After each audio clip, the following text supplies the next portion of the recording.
Olá, boa noite. Todos aqueles que seguem o nosso perfil pelos caminhos da Segunda Guerra Mundial. Hoje nós teremos uma live com o José Henrique Almeida Braga, que é arquiteto, mas que fez um belo livro chamado Salto sobre o Lago e a Guerra Chegou ao Ceará. E o título da nossa live é então aproveitando esse subtítulo do livro dele, E a Guerra Chegou ao Ceará. Nós vamos falar um pouco do livro do Henrique, tá certo? Henrique, aguarde só um pouquinho aí que já eu lhe chamo, tá? Nós queríamos fazer primeiro a divulgação da nossa programação. Como vocês sabem, nós estamos fazendo uma programação especial com guias de toda a Europa, tá? Falando sobre a Segunda Guerra Mundial nos lugares onde eles moram. E olha, pessoal, nós estamos com um grupo agora de 18 guias de toda a Europa, cada um em um país. A Alemanha é o único que tem 2 guias. Bem, e aí no próximo já fizemos a França, já fizemos a República Tcheca, e agora, em terceiro lugar, nós vamos ter o Ailton Fonseca falando sobre a Áustria, esse belo país, a Áustria, vizinha da Alemanha, ali no começo do leste europeu, né? Então, no sábado, 16 horas, nós vamos falar sobre a Áustria. Queremos fazer também propaganda do nosso livro, ó. O Henrique vai apresentar o dele, nós estamos apresentando o nosso aqui, Pelos Caminhos da Segunda Guerra Mundial. Vocês podem comprar esse livro na Cultura, vocês podem comprar na Saraiva ou na Amazon, mas também podem comprar do nosso, vamos dizer, do nosso estoque pessoal. E aí, se você mora em Fortaleza, você compra esse livro e recebe na sua casa, além de um pouco mais barato, recebe sem frete, sem pagar frete, no seu apartamento ou na sua casa, tá certo? E aí, então, aproveite, porque todos esses dados sobre a Europa, sobre a Segunda Guerra, estão aqui. E vai ter volume 2. Aqui vocês estão vendo que é o volume 1, vai ter volume 2 no próximo ano. Boa noite para todos, vamos receber as pessoas que estão aí nos dando o prazer e a honra da sua audiência, né? Marcelo Pontes, a Mônica Dourado, Elba Braga Ramalho, Zé Otávio, Cristine Halsan, quem mais? José Júlio Netti, Jacinta, publicamente eu quero agradecer o presente que você me deu, viu? Me deu um presente, uma caneca belíssima, decorada com a nossa programação especial que nós estamos fazendo. Muito obrigado, Jacinta, muito obrigado. Norberto Bonfim, Lares Muniz, a Maria Luísa, Maria Lourdes Chaves. Então, agora nós recebemos todo mundo aí, né? Sejam bem-vindos. Aos que vão chegando, depois a gente cita o nome de vocês. W. Renato Furtado, né? Mônica Maria Rezende, Euládia, sejam todos bem-vindos. Tenho certeza que a gente vai fazer uma live super produtiva. Quer mostrar? Tá aqui, ó. Ó o presente que eu ganhei da Jacinta, olha, envolvendo a nossa programação, nossa marca pelos caminhos da Segunda Guerra Mundial, a programação de setembro e outubro, e a logo da Tashidelec. Sim, porque tudo o que nós estamos fazendo, pessoal, é com a parceria da Tashidelec. E no próximo ano, Tashidelec é uma agência de viagens, faz viagens temáticas. No próximo ano, a gente vai fazer uma viagem em junho, para a Normandia, e no final de agosto, para a Rússia e Polônia, tá? Então, é temático, para ver, mas a gente vê também locais turísticos que todo mundo vê, tá? Além desses locais turísticos, locais da Segunda Guerra Mundial. Olha, fazer uma viagem com cultura permeando essa viagem, tudo aquilo que fez parte da história da Segunda Guerra Mundial é outra coisa, pessoal, ok? Isso, foi muito original a caneca, exatamente, Mônica. Muito bom gosto, muito obrigado, Jacinta.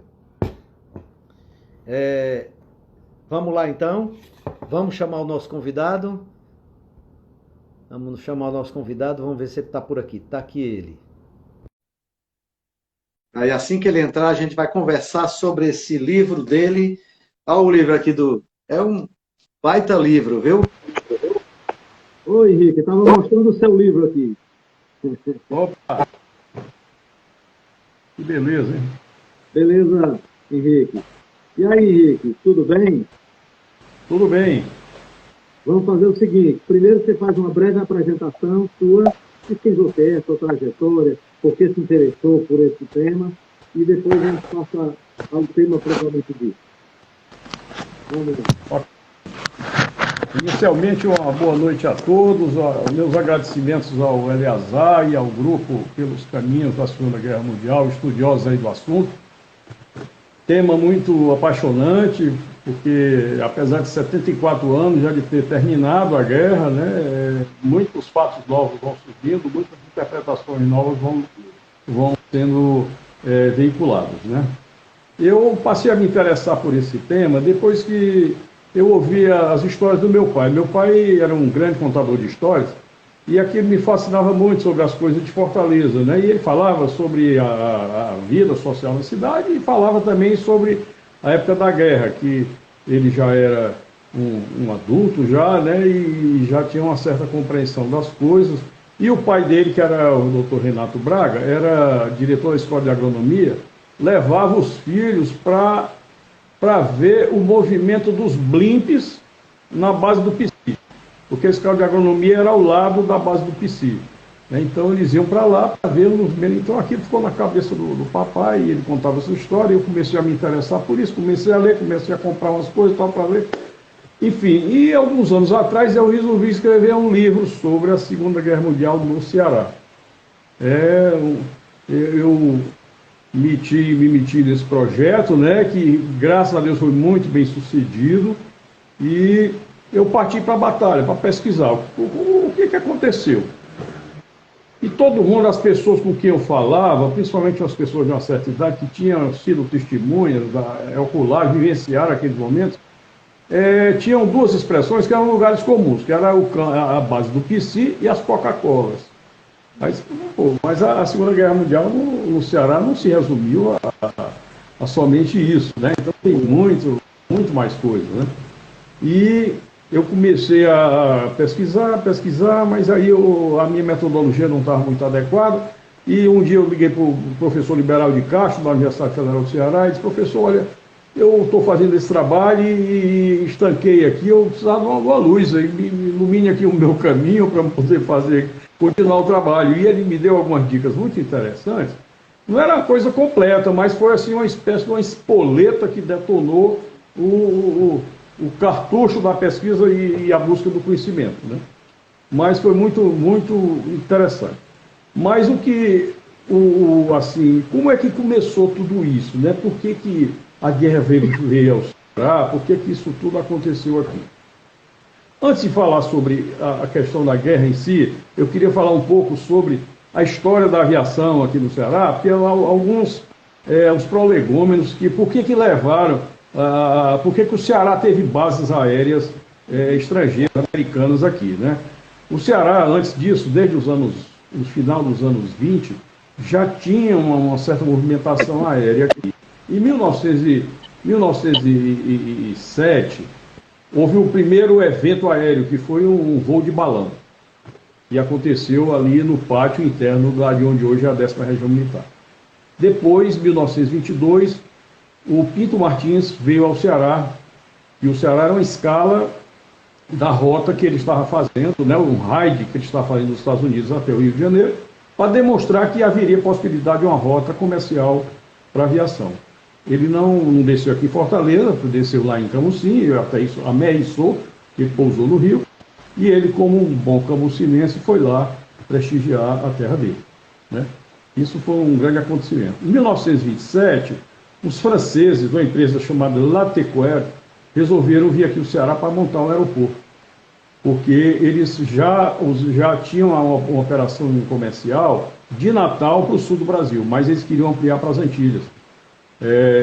Chegaram aqui com aviões de pneus, não eram hidroaviões, e não tinham onde pousar, porque não tinha aeroporto em Fortaleza. Nenhum, qualquer espécie. Pousaram na Praia de Iracema. Nessa época, a Praia de Iracema tinha larga faixa de areia. Então eles pousaram ali, foi corre-corre, né? Aquela multidão. e tal, e uma empolgação muito grande, e o governo do Estado resolveu disponibilizar uma área para montar o campo de pouso dos franceses, que, muito interessante, era onde hoje é a base aérea de Fortaleza. Ali era um sítio chamado Sítio Cocorote, e ele era dos Boris, e o governo do Estado se apropriou para montar esse aeroporto lá. O negócio dos franceses não prosperou. 2 anos depois, vieram os americanos com uma empresa chamada NIRBA, New York, Rio, Buenos Aires. E Fortaleza passou a fazer parte do circuito comercial da NIRBA, dos voos que vinham dos Estados Unidos e que iam para lá também.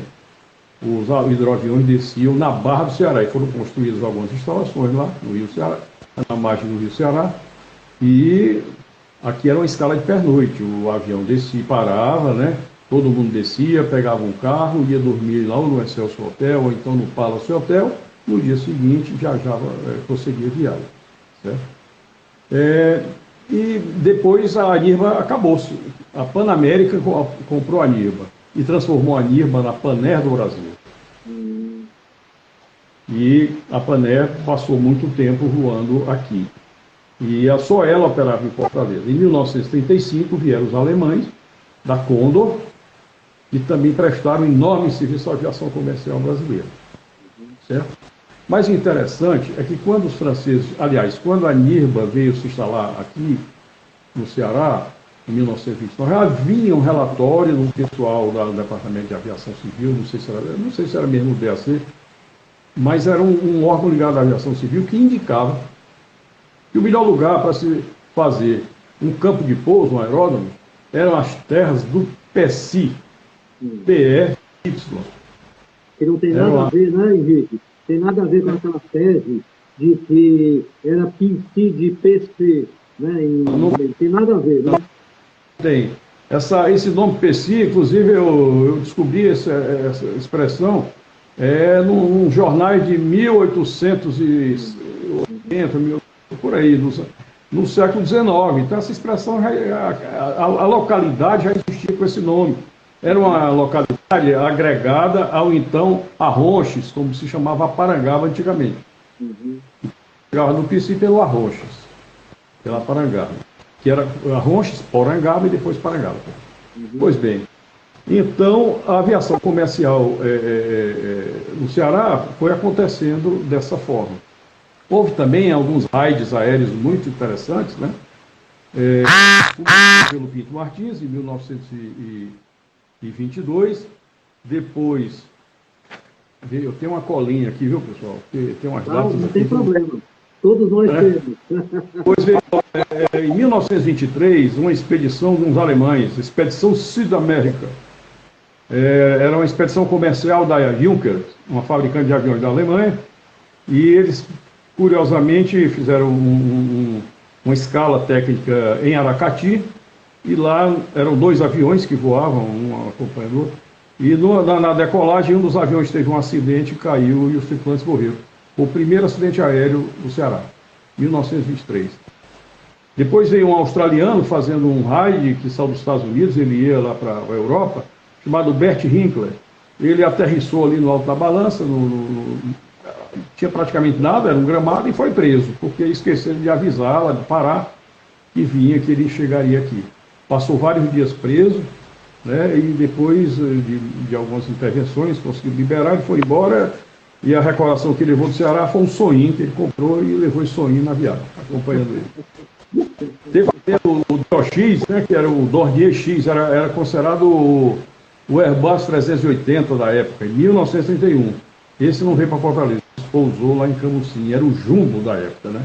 Uma coisa impressionante. A expedição Carnaúba da empresa Johnson, o pessoal da Johnson, que vieram aqui comprar os carnaubais e produzir a própria cera, beneficiar e mandar a cera beneficiada para os Estados Unidos. E aqui em Fortaleza, a família Johnson construiu uma casa aqui na Praia do Meireles, que não existe mais, que era a famosa Casa Johnson. Me lembro demais. Então tinha a Casa Johnson, que foi construída pela família Johnson. Foi o primeiro projeto do Oscar Niemeyer no Ceará. Quem não sabe. E fechando aí o ciclo dos raids, Em 1937, veio a Amélia Earhart, a aviadora americana, muito famosa, que num raid de circunnavegação, ela desapareceu no Pacífico, perto de umas ilhas, lá o avião, algum problema, sumiu, ela e o copiloto, e ela passou 2 dias aqui em Fortaleza. Depois foi para Natal e de lá prosseguiu viagem para África. Fechando esse ciclo aí da história da aviação na pré-guerra, eu quero destacar as primeiras mulheres cearenses que tiraram o brevet, foram pilotos. A senhora Eliette Walker Siqueira, em 1941, ela queria ser piloto, a família não deixava, e ela cortou o cabelo, transformou-se num rapazinho, embarcou no navio, a família se desesperou, queria saber, e descobriu que ela estava embarcada, e pediram, e foi retida lá em Recife, lá e tal, e acabaram deixando ela aí, fez um curso de aviação no Rio de Janeiro e tal. E aí a senhora Rita Barroso de Albuquerque, em 1942, também se brevetou piloto aqui pelo Aeroclube do Ceará, as duas, certo? Não, desculpa, a Rita Barroso. A Eliette foi no Rio de Janeiro, no Aeroclube do Rio de Janeiro. Então, gente, antes da guerra, essas coisas estavam acontecendo. Antes da guerra também tudo era normal. Embora os nazistas já estivessem no poder já há um certo tempo na Alemanha, mas as relações comerciais prosseguiam, as relações diplomáticas, né? O fato curioso é que em 1937 chegou aqui em Fortaleza um navio escola da Marinha Alemã, da Reichsmarine, chamado Schlesien. E o Schlesien era um navio escola que vinham os guarda-marinhas que estavam em viagem de circunnavegação, foram recebidos aqui em Fortaleza com tudo assim, que podia, banquetes, homenagens, festas, tudo que pode ser prestado de homenagens, né? E o curioso é que existe uma fotografia de uma das recepções em que está lá hasteada a bandeira nacional e a bandeira nazista, né? Lado a lado no salão de recepções. Então, por enquanto, não havia nenhum problema. Mas a guerra começou em 1939 na Europa, com a invasão da Polônia pela Alemanha, e para nós isso era muito distante, nós não nos afetava em praticamente nada, nós estávamos muito distantes, né? Mas, paulatinamente, os Estados Unidos começaram a participar da guerra não como beligerantes, como combatentes, mas como fornecedores de armas, de aviões, principalmente fornecedores, né? Então, e também fornecedores de alguns suprimentos de guerra. Mas havia um problema, era a logística para fazer a entrega desses aviões. Como entregar os aviões? Porque não dava para ir desmontado em navio, para remontar no outro canto, tinha que ir voando, tinha que levar os aviões voando. O Exército, a Força Aérea do Exército dos Estados Unidos, arregimentou pilotos comerciais para transportar esses aviões. Mas faltava também um detalhe muito interessante, que era a construção de aeródromos. Precisavam construir aeródromos, para que os aviões não tinham autonomia muito grande. Então tinha que sair pingando, né, em vários locais para poder abastecer, a tripulação descansar. E desse jeito entregava-se avião na África, na China, na Inglaterra e até na Rússia.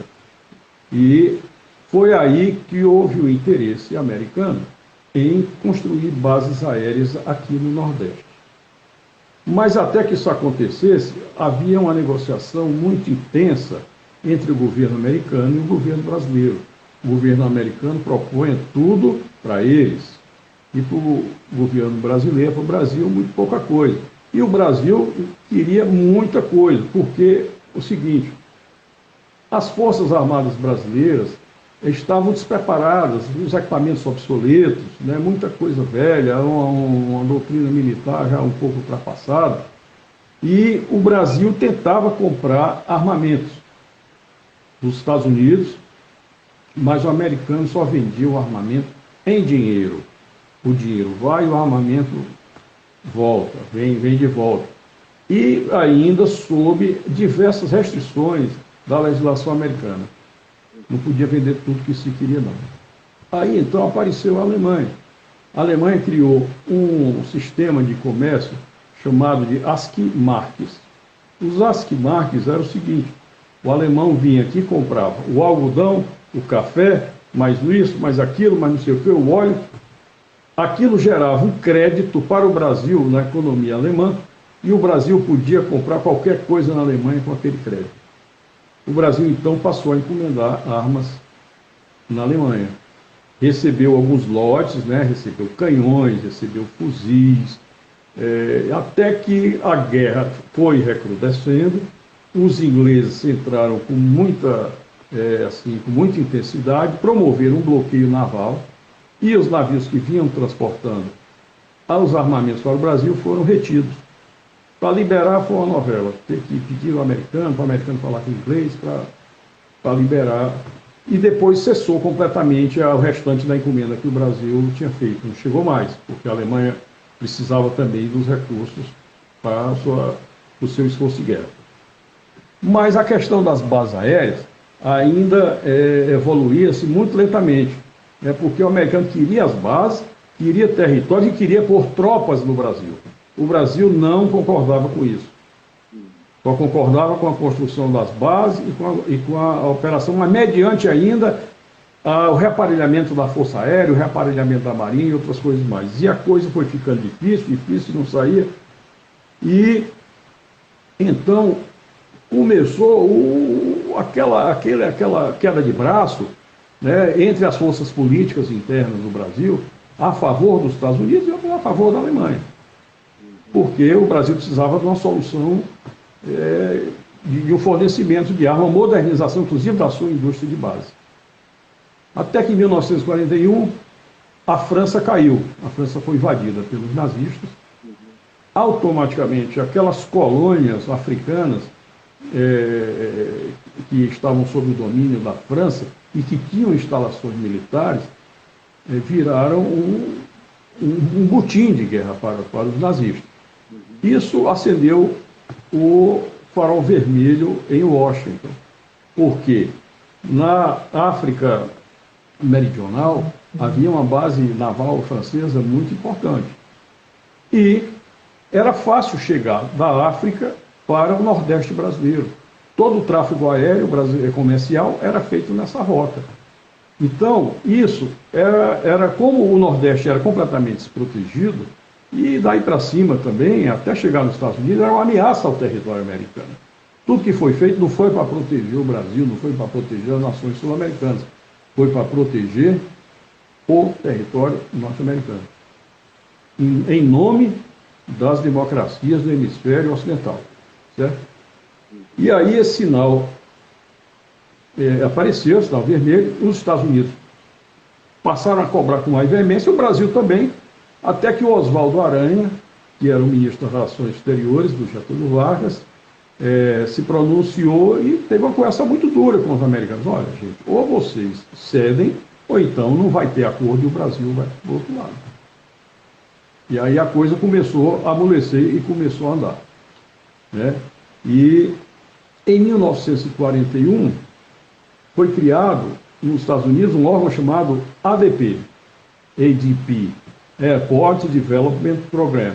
O ADP tinha uma verba fabulosa e estava encarregado de construir os aeroportos. Uma vez solucionado com o Brasil essa questão, o Brasil teria aviões, teria armas, teria alguma coisa e cederia vários locais para a construção de aeródromos. Nesse momento não havia guerra ainda, o Brasil não estava envolvido em guerra, nem os Estados Unidos. E os aeroportos, né, inclusive o PC e depois o Cocorote, foram construídos. O Cocorote não, já foi depois, mas o PC e outras bases, o Parnamirim, Valdecans, lá no Pará, o Tirirical, foram construídos como se fossem aeroportos civis. Tanto é que não havia participação direta de americanos no dia a dia. Teve uma construtora cearense aqui que foi contratada para fazer obras lá no Parnamirim, aqui no PC e lá em Valdecans. Construtora, acho que era Carneiro Gentil, se não me engano. E isso foi acontecendo com muita dificuldade. E a Panamérica, né, o ADP entrava com dinheiro e a Panamérica através da Paner do Brasil, entrava com a estrutura, com o pessoal, alugando máquinas, comprando material, para fazer os aeródromos. E foram acontecendo, foram sendo construídos aos poucos. Aí o PC, né? Como é que aconteceu o PC?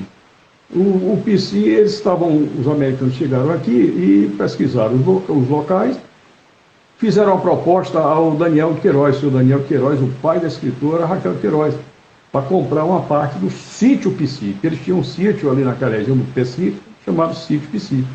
Foi vendido também, foi comprado outra parte de outros proprietários, e eles começaram lá a terraplenagem e fizeram, e foi construído então a base do PC.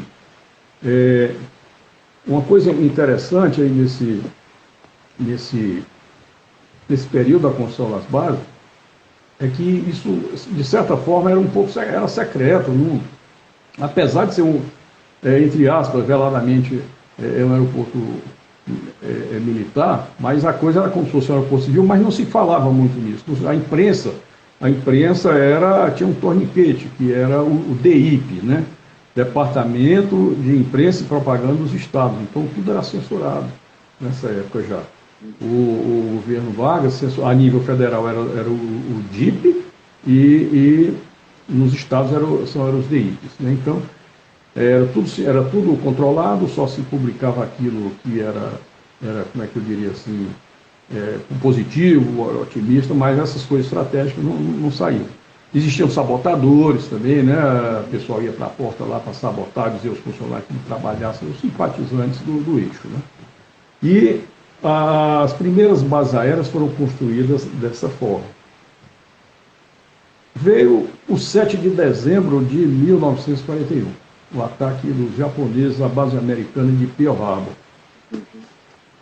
Isso foi assim o divisor de águas para as nações americanas, para o continente americano, na guerra, na Segunda Guerra Mundial, porque como o americano foi atacado, havia um tratado já antes assinado com as nações americanas, só quem não assinou foi a Argentina, em que todos se solidarizavam com qualquer outro que fosse atacado.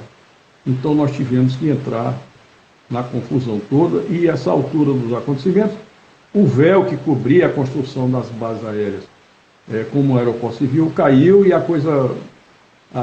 chegaram os oficiais do Corpo de Engenharia do Exército dos Estados Unidos para participar da construção das bases e tudo. O PC, ele começou como uma base de uso misto. Era usado pela Força Aérea do Exército dos Estados Unidos e pela Marinha dos Estados Unidos. A Marinha dos Estados Unidos entrou na parada aqui na Guerra do Nordeste brasileiro para fazer a vigilância da costa e o acompanhamento dos comboios marítimos comerciais.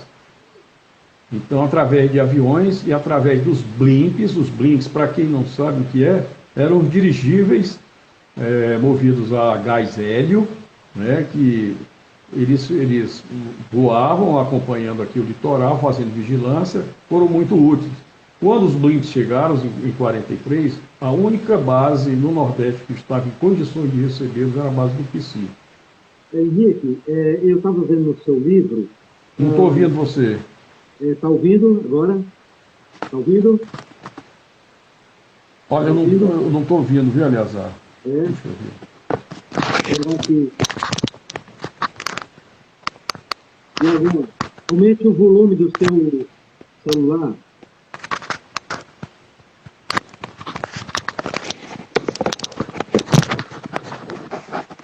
Eleazar, caiu aqui o som, não sei se você está me ouvindo? Eu estou ouvindo bem. Eu não estou conseguindo ouvir você.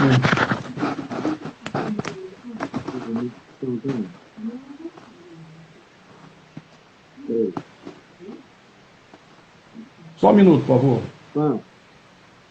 Socorro, técnica. E agora? Você não está me ouvindo? Você?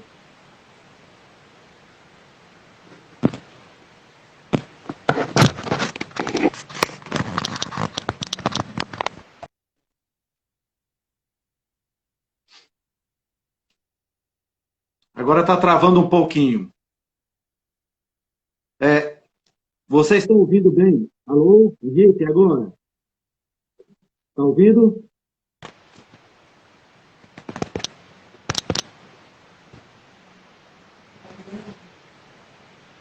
Henrique?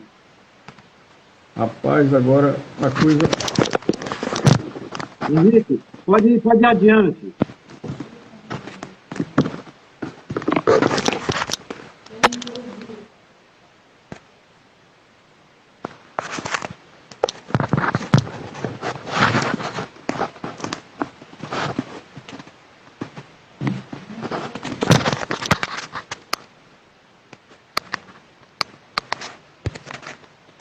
Alô?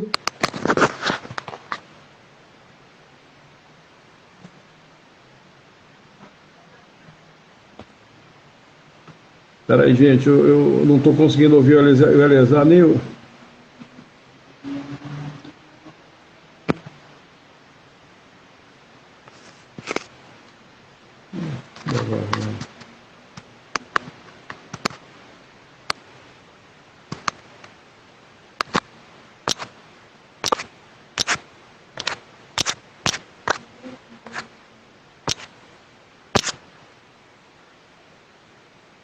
Tá vendo? Tá vendo, Henrique? Ok, vou seguir então.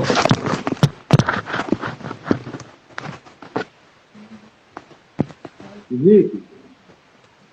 Ah, Mariana, agora eu não estou aparecendo, congelou minha imagem. Só fica aqui. Henrique? Alô, Henrique? Minutinho, gente, que a minha imagem está congelada aqui, eu não estou... Henrique, é melhor você sair e entrar outra vez.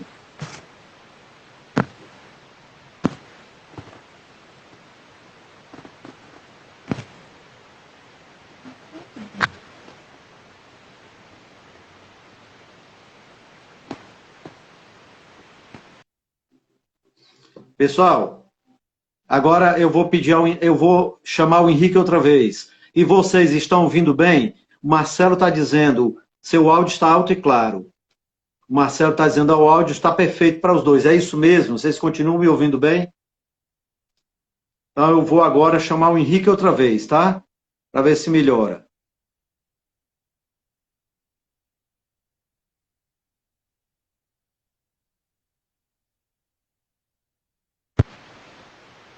Henrique, e agora? Tá ouvindo? Estou ouvindo, agora estou. Ah, tá. Tá certo. Ok. Henrique, eu estava falando que no seu livro eu vi que os blinks, né? Isso. Era como se fossem pequenos zeppelins, não é isso? Pois é. Algumas pessoas fazem uma certa confusão, né, e afirmam com muita certeza, mas basearam nessa confusão, que o Zeppelin esteve em Fortaleza. Você levantou uma questão muito interessante. Os blimps eram dirigíveis, eram pequenos, mas o Zeppelin mesmo, o Zeppelin comercial, aquele que era o alemão, que era irmão daquele Hindenburg que explodiu nos Estados Unidos, o Zeppelin nunca passou em Fortaleza. O Zeppelin vinha da Europa, tal, entrava lá em Recife, ia para Recife e de Recife ia para o sul do país até a Argentina. Então, na volta, aí ele subia e tal, e de Natal, passar de Recife, de Natal, passava por Natal e depois ia embora. E houve um momento em que espalhou-se um boato na cidade de Fortaleza que o Zeppelin ia passar aqui. Então foi uma correria, foi todo mundo para a Praia de Iracema, gente entediada em torre de igreja, torre não sei o que, esperando, né, mas realmente nunca passou em Fortaleza. E esse Zeppelin que alguns dizem que viram, na verdade é um blimp da Marinha dos Estados Unidos. E esse blimp, ele ficou aqui durante um certo tempo, depois o esquadrão foi dividido. Uma parte ficou em Fortaleza, outra parte foi para Tirical, lá para o Maranhão, certo? E o PC tinha essas características. Depois foram chegando outros esquadrões com aviões do tipo Ventura para participar e auxiliar dessas missões de patrulhamento.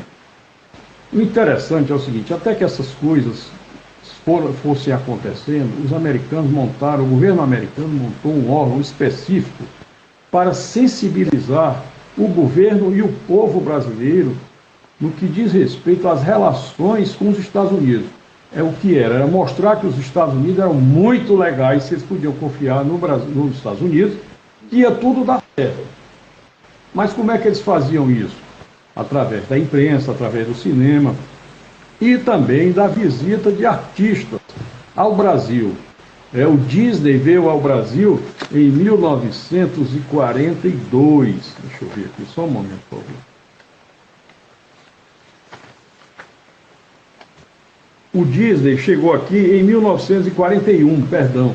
Ele foi convidado pelo presidente Roosevelt para vir ao Brasil fazer esse trabalho de relações públicas. Ele, no momento lá nos Estados Unidos, passava por dificuldades financeiras, por na hora deve ter recebido uma grana preta para fazer esse trabalho. Chegou no Rio de Janeiro com um avião particular do governo americano, só para a equipe dele, foi recebido como uma grande personalidade, desenhistas, músicos e tudo mais, criou o Zé Carioca. Aquele personagem Zé Carioca é uma criação do... Foi nessa época. É dessa época, os estúdios Disney. E que depois lançou 2 filmes, que eram os filmes Você Foi à Bahia, que tinha 3 personagens, era o Zé Carioca, o Pato Donald, e tinha um galo que andava com uns revólveres aqui na cintura, dando tiro para todo lado. Esses personagens eles representavam a América do Norte, o Pato Donald era a América do Norte, e o Zé Carioca era a América do Sul, e o Galo era a América Central. Então eles fazem, você já foi à Bahia, então eles fazem uma volta pela América toda e vão terminar a viagem na Bahia, ao som da Aurora Miranda, irmã da Carmen Miranda, dançando e cantando. É um filme fascinante, muito bonito para a época. E tem um outro também muito interessante, que trata também das relações do Brasil, de como é o Brasil, com a música do Ari Barroso. O Orson Welles, o cineasta, veio ao Brasil também, ele era muito jovem na época, inclusive veio ao Ceará para bancar um filme sobre os jangadeiros cearenses que foram de Fortaleza ao Rio de Janeiro.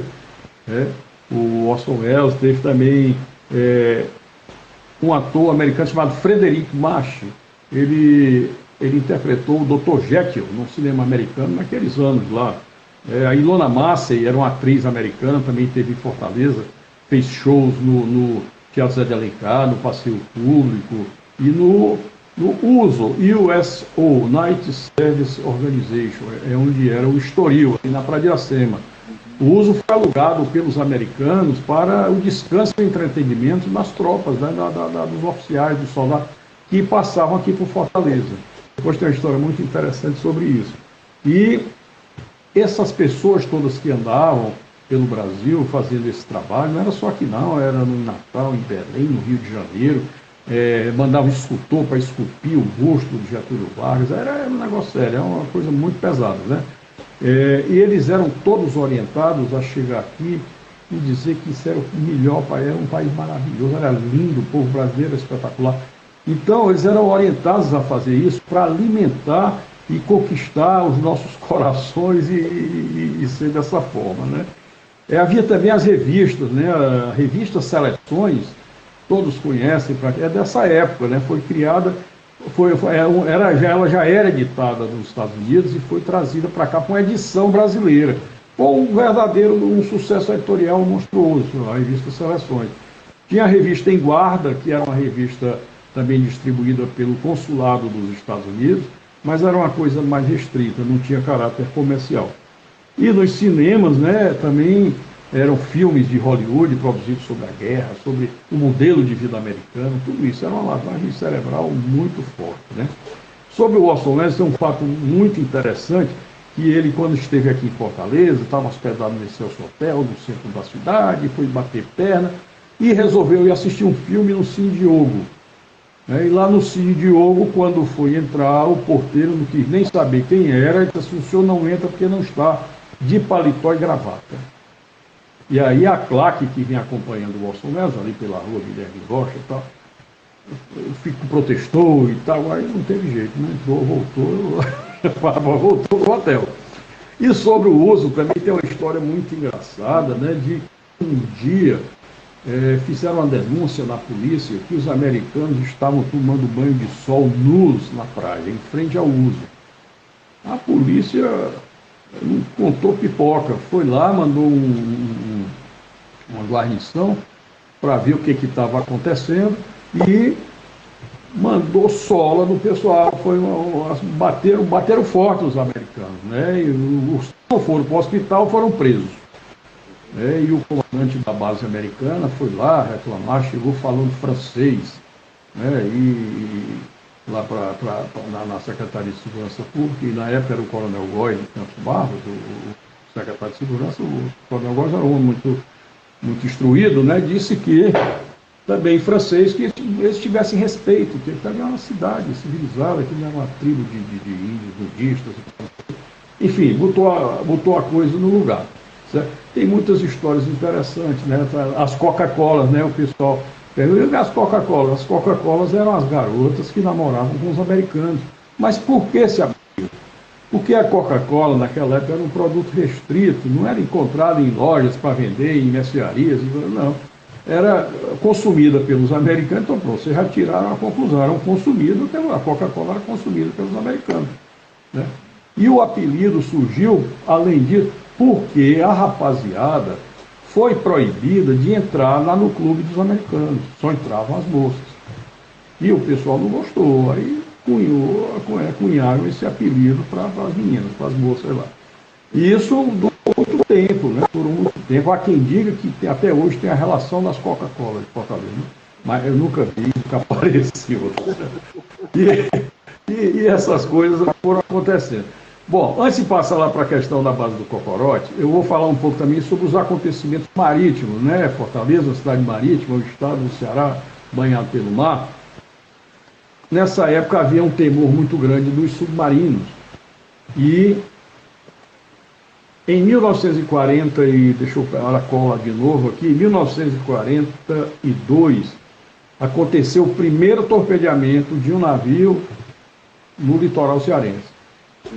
Foi, por incrível que pareça, por um submarino italiano, não foi alemão.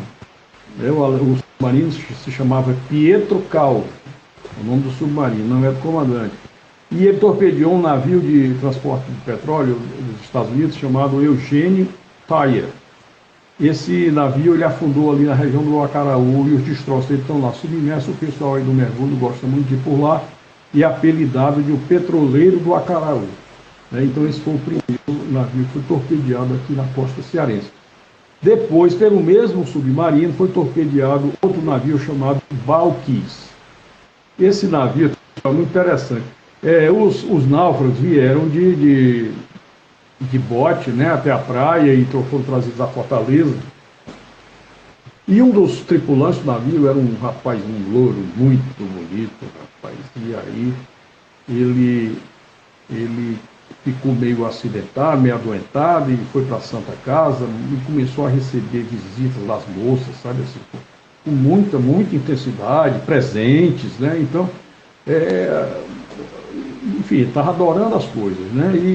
E um dia as moças, assim, aí acertaram de que eles iriam embora no navio americano que passaria em Fortaleza.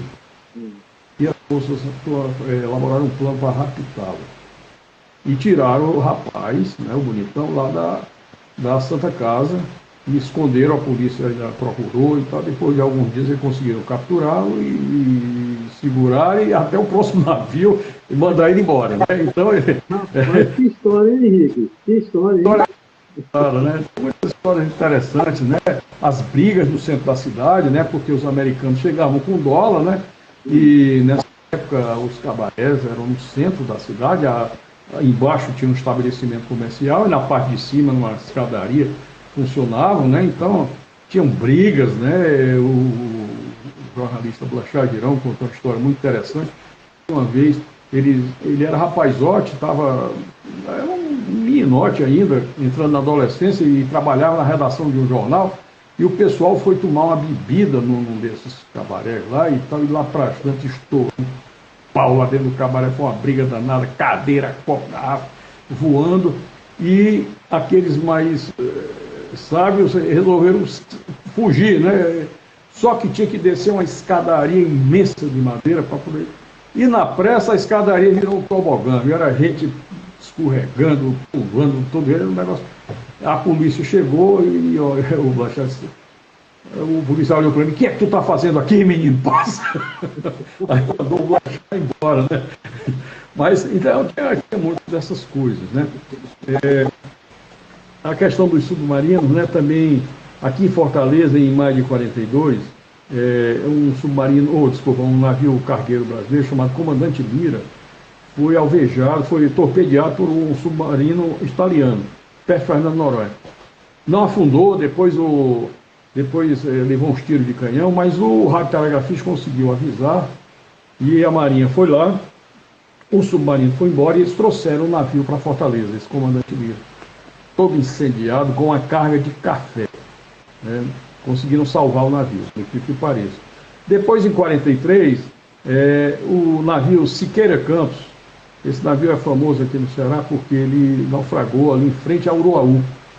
Ele está lá naufragado, lá a poucos, não é nem quilômetros, acho que são metros mesmo. Ele chocou-se com outro navio, o navio Cuiabá, no comboio, durante a noite, começou a fazer água, o comandante mudou a rota para Fortaleza, mas não conseguiu chegar em Fortaleza, e naufragou lá no Uruaú. E outra coisa, um fato interessante também, foi o naufrágio de um navio alemão, chamado Rio Grande, mas esse navio naufragou longe daqui. E as correntes marítimas trouxeram um bote com alguns tripulantes, com alguns alemães.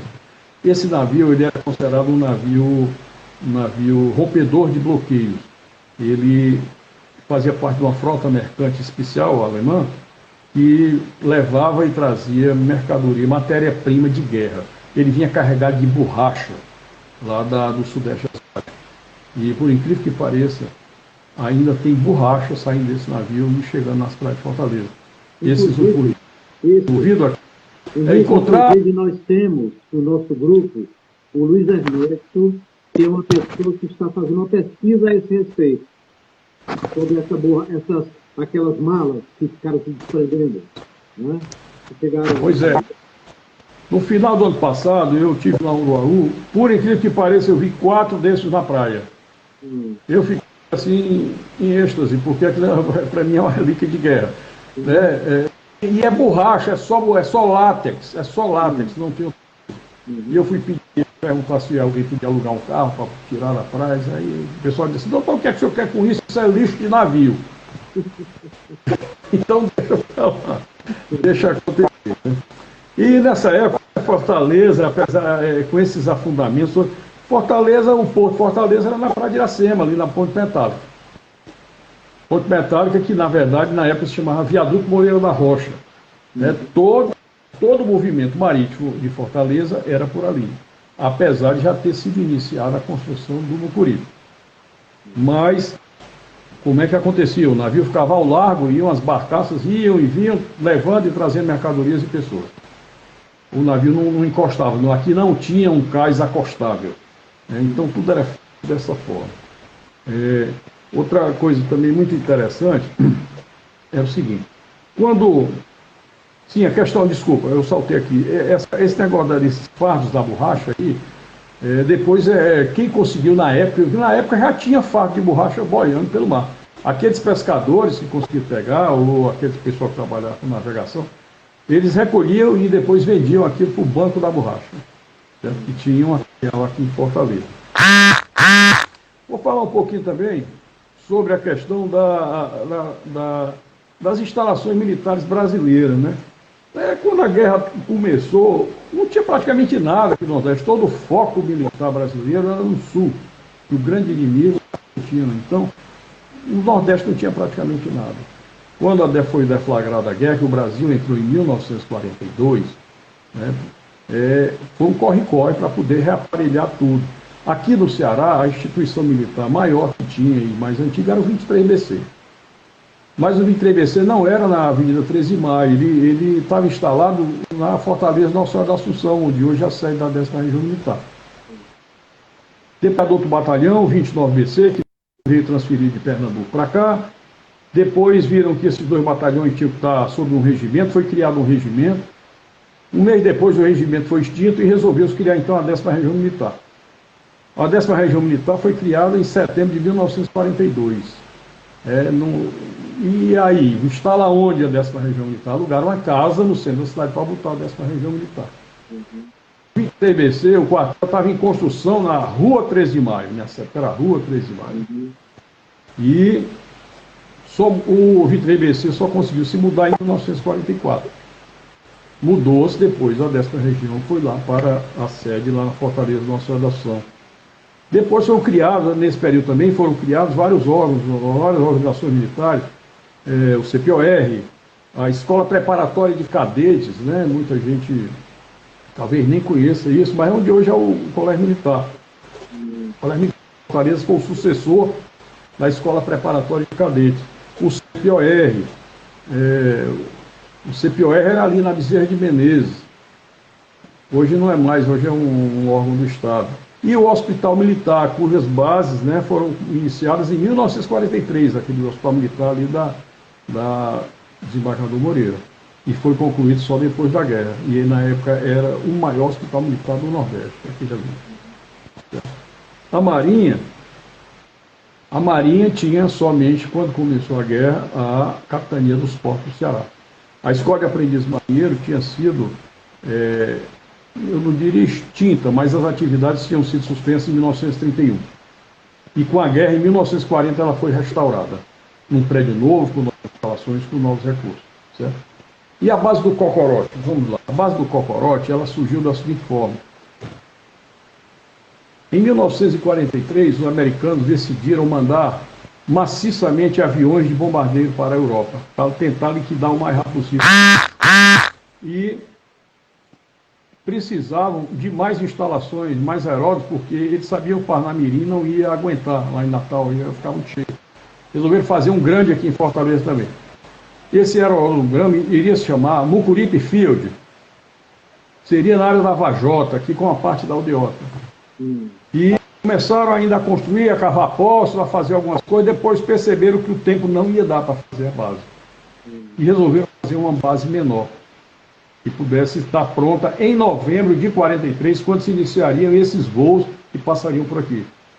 E aí eles conseguiram as terras ali naquela região, ali onde hoje é o aeroporto Pinto Martins, colado à base aérea de Fortaleza, e lá construíram o Cocorote, o aeroporto, na verdade se chamava Cocorote. Era milésimo, centésimo, 15ª base auxiliar da Força Aérea do Exército. Né? E como é que está o nosso tempo aí, Eleazar? Henrique, nós estamos chegando aqui, faltando 7 minutos.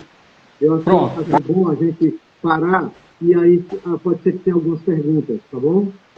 Pode ser, tá bom. Ok? Vamos lá. Olha, primeiro, o Marcelo perguntou assim, houve problemas com a posição cartográfica da base do PC?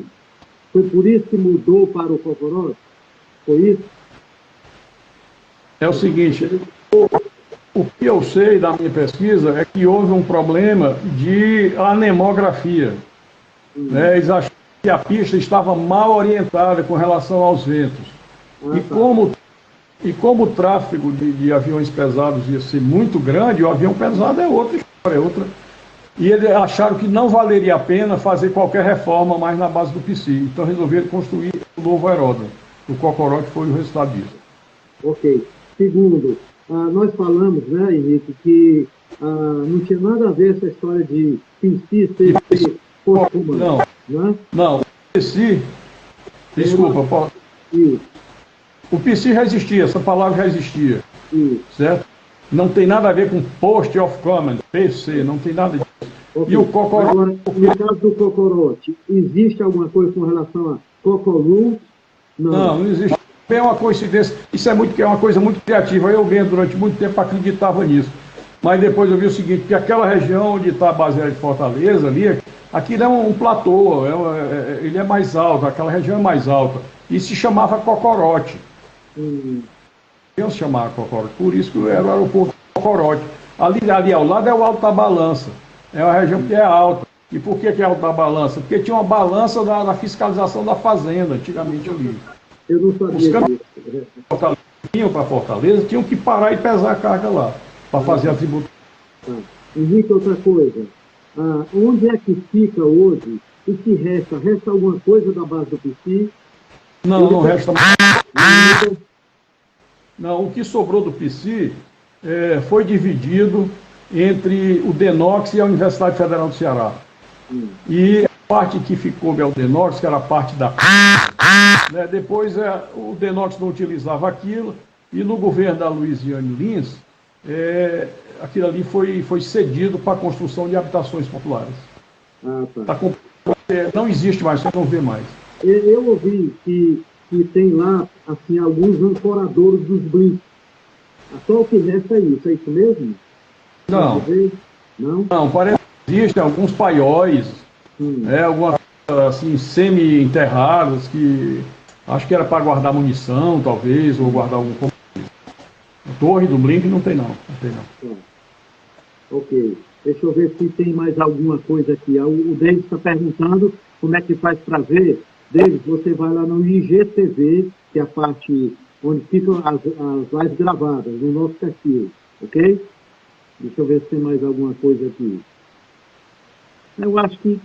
Deixa eu ver, eu tenho uma pergunta aqui para lhe fazer. Marcelo, assim como não tem nada a ver o tal do For All, né? For All. Existe, não tem nada a ver, né? Mas pelo que eu vi, assim, superficialmente, essa história do forró para forró, diz que o forró, na verdade, vem de forró bodó. Isso, exatamente. É isso. Mas o pessoal inventa tudo, são coisas muito criativas colocadas. Henrique, existe alguma briga digamos assim, de protagonismo entre Fortaleza e Natal, para ver quem participou mais da Segunda Guerra ou não? E você percebeu isso? Incontestavelmente, Natal teve muito mais importância do que Fortaleza. Fortaleza é uma base auxiliar. Dentro do contexto da guerra e do tráfego aéreo de guerra, Fortaleza era uma base auxiliar. Natal era uma base efetiva e era considerada a maior base aérea americana fora do território dos Estados Unidos. Okay. Não há o que se discutir. Inclusive, realmente... eles inauguraram lá agora, reinauguraram, né? O Centro Cultural. Como é o nome? A Rampa? Agora me deu um branco do nome lá onde é o aeroporto, né? O velho aeroporto. Parnamirim, não? É em Parnamirim, mas tem Trampolim para a Vitória. Trampolim para a Vitória. Né? É o Centro Cultural Trampolim para a Vitória. Inclusive, Henrique, eu fui chamado lá para lançar o meu livro lá. Talvez eu vá no começo do ano, se as coisas estiverem melhor. Tá? Que beleza. O pessoal está pedindo para mostrar o seu livro. Está aqui, pois o livro. Olha, para quem não conhece, a imagem aparece... Onde é que o pessoal pode comprar o seu livro, Henrique? Pessoal, anote aí, eu não sou funcionário de lá, mas a editora Prêmio. Eles têm um site na internet, aqui em Fortaleza, a editora, você pode pedir, ou pode ir lá mesmo, presencialmente, fazer a compra, adquirir. Faça isso aí e a gente já esgota a primeira edição e vamos começar a pensar na segunda, porque, curiosamente, depois que a gente lança o livro, vem muitas pessoas, olha, aconteceu isso, não sei com quem, olha, é impressionante, e são histórias impressionantes, assim, realmente a gente naquele momento não tinha acesso, mas vão surgindo e são merecedoras de estarem na obra. Olha, pessoal, eu estava lendo o livro ontem, pode comprar de olho fechado esse livro do Henrique. É um manancial de informações tremenda, você deve ter passado poucas e boas para conseguir aquelas dados, né, Henrique? É muita coisa, né? Foram muitos anos de pesquisa. Eu não sou um escritor profissional, foi muita pesquisa, houve momentos assim, não foi mais de um momento, umas 3 vezes ou 4 que eu desisti de fazer o livro. Depois uma voz assim, muito autoritária me dizia, continua com o projeto do livro. Né? E aí eu retomava, né? E era uma confusão. E rapaz, mas finalmente eu chegando onde disse, olha, eu tenho que acabar isso aqui, porque eu ficava com a síndrome de achar que faltava muita coisa. E realmente deve faltar mesmo, mas tinha que parar em determinado momento. E aí eu parei, mas eu acho que o resultado ficou muito bom. Henrique, nós vamos encerrar, porque senão a gente vai perder a live de gravar. Muito obrigado. Muito obrigado pela sua. Agradeço aí o pessoal que está acompanhando. Vai acabar.